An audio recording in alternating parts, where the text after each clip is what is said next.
Oh, hello, yeah. Well, it's midweek madness, isn't it? Yes. Or is it, well, I don't know, perhaps it's mid century madness, even though it's 2025. It feels very mid century. Who knows where we are? We're certainly not in the 20th century anymore, but we seem to have left the 21st century as well. Hard to say, really, isn't it? Yeah. Or perhaps it's middle age madness, and I've just reached that point where, the world does seem to be going to hell in a handbasket, or at least in a Westminster bubble, if nothing else. I mean, the absolute mind-numbingness that was the Conservative Party conference, and Kemi's speech yesterday was really something else. Having invented rules for themselves, which we can't break, obviously, you can't pay yourselves more than we can afford, and credit card, and bankruptcy, and can't spend any money. Having done that with, for years, they now are stuck within that. So, of course, the only way out of it is to invent things. So you invent things like saying that we can just take 47 billion out of the economy and it won't be a problem, and we can just give more money to pensioners who don't need it, or indeed homeowners who don't need it, or indeed the uber wealthy who certainly don't need it and certainly won't invest anything. But that's a problematic kind of idea, isn't it? Because in the computer model that Kemi and Keir and all the rest of them are running on, that doesn't happen. They can push the little buttons on the computer model, and they can see that if they give loads and loads of money to the rich people and the pensioners and the homeowners, stamp duty, then everything will be fine, and we can just simply pay for it by not having any civil servants. Yeah, you may recall in the past when you last applied for a passport, and what a joy that was. Gosh, yes, you might get it this year. Don't have any civil servants. Why not? That'll work. Look at America at the moment. Want to get a plane? Probably not a good idea. No air traffic controllers. You can just do without these people. They'll soon discover that there is something else going on there.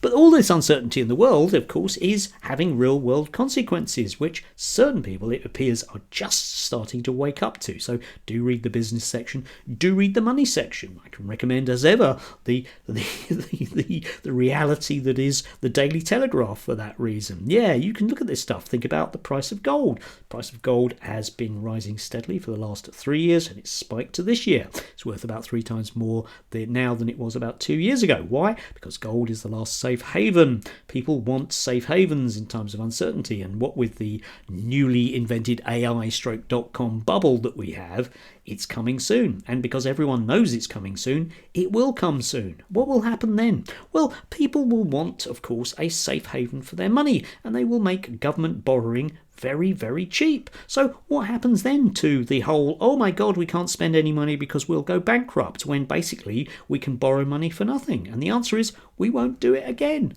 for the umpteenth time, when we could actually invest in things to make this country feel vaguely better.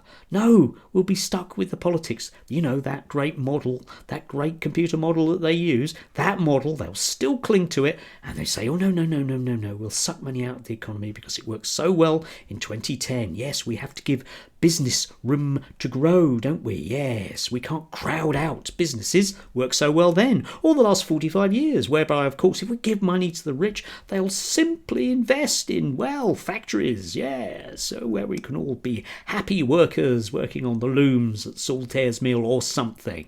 Yes, except, of course, once again, we don't live there. And perhaps just linking it to the actual thinking of our actual government, the Keir Starmers, etc. At the moment, we have the glorious situation of thinking that because people are a bit unhappy with a genocide, that they're going to stop protesting that genocide if you basically arrest enough of them. So how many do we need to arrest? Well, having decided it's well over 1,500, they've now come up with a cunning plan of introducing more laws.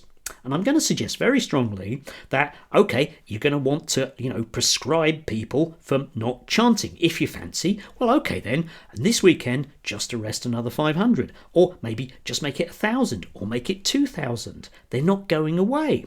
Issue is, it's not about targeting Jewish businesses, is it? It's about targeting Israeli arms manufacturers. Maybe we need to live in the real world where we can have a proper discussion about that. But no, we have to live in the Westminster bubble and the computer sim, which says that people who may well be Holocaust survivors, or their children, or their grandchildren, going on marches where they're disagreeing with a completely different government's foreign policy, needs to be called terrorism.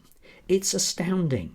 It's astounding, and yet you know full well, as I do, that in a month or a year we're still going to be stuck with exactly the same arguments, because after all, it's the bubble, it's the simulation, and we've stuck with those rules. Got to have those fiscal rules, got to have those mental bars that we cannot get out of. Welcome to neoliberal mental prison. Yeah, mental it is. Still, never mind, we will not invest in anything that will be worthwhile, because it won't really matter if the poor get poorer. We can just blame them for it. After all, they're all lazy gits pretending to be disabled, and loads of them anyway won't integrate. Not like that nice Bobby Jenrick. Oh yeah, he's integrated very well, doesn't he? Yeah. Not particularly well with his leader at the moment. Still, that won't last for long. He'll soon become leader, and come the next election, he can sit down with Farage and they can slice up the country, and then we'll all get our tax breaks, won't we? Really looking forward to that stamp duty one. That's so important to me as I wander the desolate streets, noting that every single shop is boarded up. By God, that's appalling, isn't it? I guess there's just all those lazy, disabled Muslim people. Probably something like that. Anyway, do have a lovely day if you can do. You never know. There are chinks of light out there. Jesus.